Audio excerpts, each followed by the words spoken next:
বাবা আজকাল সন্তানকে ভালোবাসে কোনগুলাকে জানেন? যে কামাই কামাই এনে দেয় তারও ভালোবাসে, তার বউরে ভালোবাসে, সন্তানকেও ভালোবাসে। আর যে কামাই না তাকে 2 পয়সার দাম দেয় না। ডান হাত তুলে দেখায়, বলো ঠিক কিনা? কোথায় ভালোবাসা? যেখানে মার ভালোবাসা, বাবার ভালোবাসা অনেক সময় আমরা রিয়েল পাচ্ছি না। কিন্তু মনে রাখবেন, এটা মাথায় বসায় রাখেন, আল্লাহ এবং নবী আপনাকে রিয়েল ভালোবাসে, নিঃস্বার্থ ভালোবাসে, নিঃস্বার্থ। কেমন ভালোবাসে বলি, আপনি ফজরের নামাজ না পড়লেও যিনি আপনার ফজরের নাস্তার রিজিকের ব্যবস্থা করে দেয় তিনি রব্বুল আলামিন, রব্বুল আলামিন, রব্বুল আলামিন। যিনি আপনার 1000 গুনাহ করতে দেখলো নিঃশ্বাস বন্ধ করে দেয় না তিনি রব্বুল আলামিন। যিনি আপনার খেটে যাওয়ার সময় আপনার পা লুলা করে দেয় না তিনি রব্বুল আলামিন। শুধু তাই নয়, 1000 গুনাহ করার পরে আপনি যখন সিজদায় পড়ে ভিক্ষা করে বলবেন আল্লাহ যা করেছি মাফ করে দাও, তওবা করি, যিনি রাগ না করে মাফ করে দেয় তিনি রব্বুল আলামিন।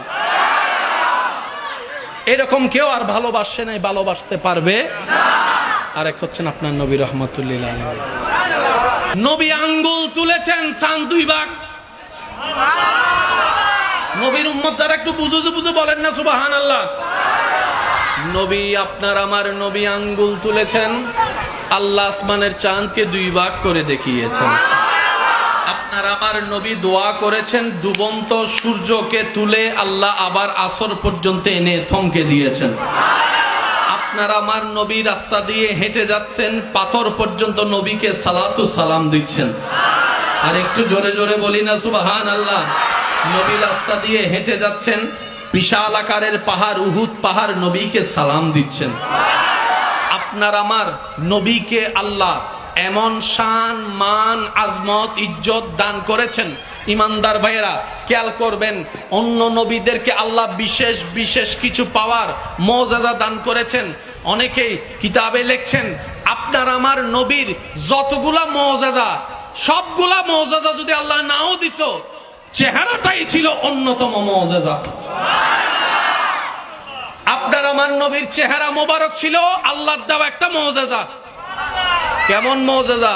দুশমনও যদি দুশমনির নিয়তে হিংসার পাহাড় নিয়ে রাগটাকে কন্ট্রোল করতে না পারে, নবীর সামনে আসতেন, চেহারা মোবারক দেখার সাথে সাথে দিল গলে যেত, দিল গলে যেত, দিল গলে যেত।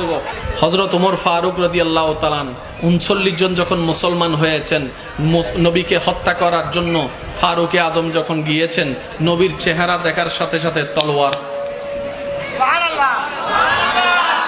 তলোয়ার হাত থেকে পড়ে গিয়েছেন। তখন নবী মুস্কি হেসে বললেন, ওমর আমি তোমার অপেক্ষা করছিলাম, আমি তোমার অপেক্ষা করছিলাম, কারণ সুপ্রিম কোর্ট থেকে রায় এসেছে তুমি কালিমা পড়ে মুসলমান হবা, আমি তোমার অপেক্ষা করছিলাম। ফারুক আজম বলে, আমি আসছি আপনাকে হত্যা করতে, আপনি আমারে নিয়ে দাওয়াত দেওয়ার জন্য বসে আছেন, ব্যাপার কি? তখন নবী বলে যে ওমর সেটাই হয় যেটা রবের মর্জি হয়, সেটাই হয় যেটা রবের ইচ্ছা হয়। তোমার ইচ্ছা আমাকে হত্যা করা, রবের ইচ্ছা তুমি কালিমা পড়ে সিজদায় নামাজের মধ্যে সিজদা দেওয়া। ফারুক আজম নবীর চেহারা দেখে মগ্ন হয়ে গিয়েছেন। দূর থেকে শুনেছে ভিন্ন কথা, চেহারা তার ভিন্ন কথা বলে। এবার কালিমা পড়ার পরে ফারুক আজম শুনতে পেলেন মুসলমানরা গোপনে গোপনে ইবাদতের কাজ করে। ফারুক আজম বলে, ইয়া রাসূলুল্লাহ, ইসলাম তো সত্য, ইসলাম তো মিথ্যা নয়, কোরআন তো সত্য, কোরআন তো মিথ্যা নয়, আল্লাহ তো সত্য, আল্লাহ তো মিথ্যা নয়, আপনি তো সত্য, আপনি নবী তো মিথ্যা নন, আপনার ধর্ম তো মিথ্যা নন। তাহলে মিথ্যাগুলো যদি বুক ফুলাই মক্কায় চলতে পারে, ইসলাম কেন পারবে না? ইসলাম কেন পারবে না? ইসলাম কেন পারবে না? আজকে থেকে আমি ওমর ফারুক দাঁড়াই গেলাম, কোন বাপের ফুতাছস আমার সামনে দাঁড়া। আজকে থেকে ওপেনলি ইসলামের ইবাদতের কাজ চলবে, আল্লাহর দাওয়াতের কাজ চলবে। সুবহানাল্লাহ।